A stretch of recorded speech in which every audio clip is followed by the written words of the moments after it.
खुद ही को कर बुलंद इतना कि हर तकदीर से पहले खुदा खुद बंदे से पूछे बता तेरी रजा क्या है। हेलो बच्चों, कैसे हैं आप सभी लोग। उम्मीद करते हैं सभी बच्चे अच्छे होंगे और जहां भी होंगे अपनी पढ़ाई को अच्छे से कर रहे होंगे। चलिए बच्चों, आज क्लास 12th का हमने एक संस्कृत गद्यांश लिया हुआ है जो लगातार परीक्षा में पूछा गया है और 2023 शायद लिखा है कि आपकी परीक्षा में आएगा ही आएगा। फिलहाल मैं नहीं लिखा हूँ, लेकिन 100% मैं ये लिख देता हूँ कि 2023 में बच्चों आना ही आना है। गौर कीजिए इस पर, हम जो लिखे हैं वेरी इंपॉर्टेंट। 2020 में पूछा गया था, 2018 में, 2016 में, 2014 में, 2010 में। ठीक है, यहाँ से देखिए 10 के बाद 2014 में पूछा गया, फिर 2 साल बाद 16 में पूछा गया, फिर 2 साल बाद 18 में पूछा गया, फिर 2 साल बाद 20 में पूछा गया, लेकिन 22 में नहीं पूछा गया पिछले साल। आपको क्या लगता है 23 में पूछा जाएगा? 110% पूछा जाएगा। एकदम अच्छे से तैयार करना, इसको नहीं छोड़ना, नहीं तो पछताना होगा कि सर बोल रहे थे अगर तैयार कर लिए होते तो 7 नंबर लेकर आते। कहाँ से लिया गया है ये? ध्यान से देखिए आप गद्यांश, ध्यान से देखिए सब लोग, देखिए कहाँ से आपको लग रहा है कहाँ से लिया गया है? तो आपके संस्कृत अध्याय से ही लिया गया है कहीं से। थोड़ा ध्यान से देखिए आप सभी लोग। मिला? चलिए कोई नहीं, हम बताते हैं। पहले बच्चों इसका संदर्भ सहित हिंदी में अनुवाद करेंगे। तो संदर्भ कैसे लिखेंगे?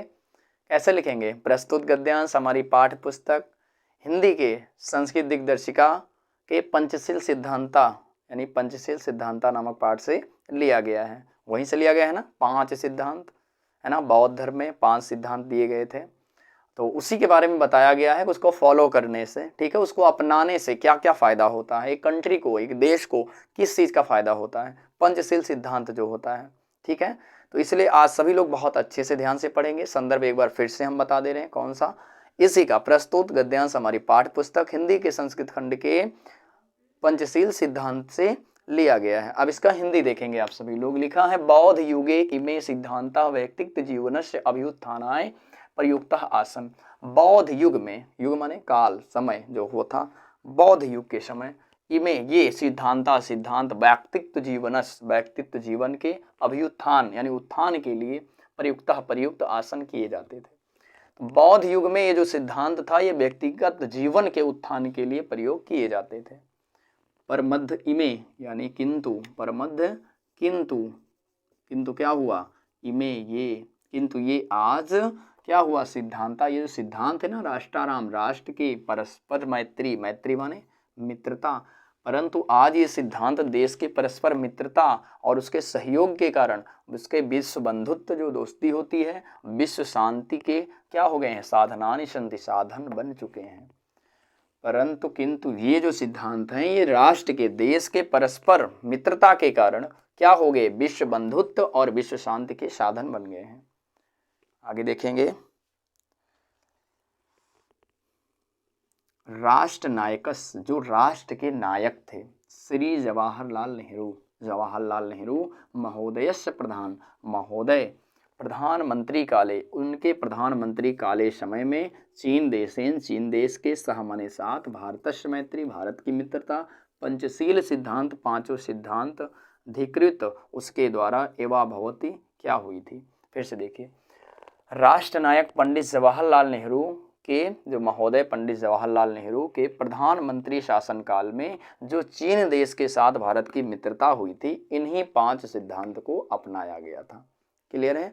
उस समय इन्हीं 5 सिद्धांत को क्या किया गया था? अपनाया गया था। यतो ही उभावपि, उभावपि माने दोनों, यतो ही उस समय से, तब से, यतो भवती उभावपि दोनों देशों, देश में बौद्ध धर्म में, बौद्ध धर्म निष्ठावंतो क्या है? पूरी तरह से क्या है? निष्ठा रखने वाले हैं।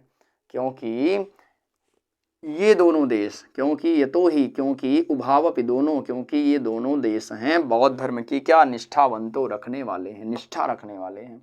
क्योंकि ये जो दोनों देश हैं ये बौद्ध धर्म की निष्ठा रखने वाले हैं, चीन और भारत। लेकिन इनकी मित्रता कब हुई? पंचशील सिद्धांत को जब इन्होंने अपनाया तो उससे क्या हो गया? उससे चीन और भारत की मित्रता हो गई। ठीक है, क्योंकि उभायपि दोनों देशों में क्या है? बौद्ध धर्म की निष्ठा रखने वाले हैं। और आधुनिक जगती, आधुनिक जगत में पंचशील सिद्धांत, 5 सिद्धांत से नवीनम राजनीतिक स्वरूपम, राजनीति का नया स्वरूप गृहीतवंता, स्वरूप क्या कर दिया गया है? गृहीतवंता हमें देखने को मिलता है। ठीक है, फिर से देखेंगे, आप सभी लोग अच्छे से ध्यान से देखिए। बौद्ध युगे इमे सिद्धांता व्यक्तित्व जीवन से अभ्युत्थान प्रयुक्ता सन। बौद्ध काल में ये जो सिद्धांत है व्यक्तिगत जीवन के उत्थान के लिए बनाया गया था, प्रयोग किया जाता था, प्रयुक्त किया जाता था। प्रमध्य में किंतु आज ये सिद्धांत जो है राष्ट्राणाम राष्ट्रों की परस्पर मित्रता के सहयोग के कारण विश्व बंधुत्व और विश्व शांति के क्या बन गए हैं, साधन बन गए हैं। और राष्ट्र के नायक जो श्री जवाहरलाल नेहरू महोदय थे, उनके प्रधानमंत्री के काल समय में चीन देश के साथ जो भारत की मित्रता हुई थी वो पंचशील सिद्धांत को अपनाने से हुई थी। यतो ही उभाव देशो बौद्ध धर्म में निष्ठा बनते, क्योंकि ये जो दोनों देश थे बौद्ध धर्म की निष्ठा रखने वाले थे। और आधुनिक संसार में जगत में पंचशील सिद्धांत जो है वो नया राजनीतिक स्वरूप को धारण कर लिया है। गृहीतवंता क्या कर लिया है, धारण कर लिया है, नया राजनीतिक स्वरूप धारण कर लिया है। एवं चा व्यवस्थिता, जो इस प्रकार व्यवस्थित किया गया है। एवं चा व्यवस्थिता, एवं माने जो, और ये जो है इस प्रकार व्यवस्थित रखा गया है।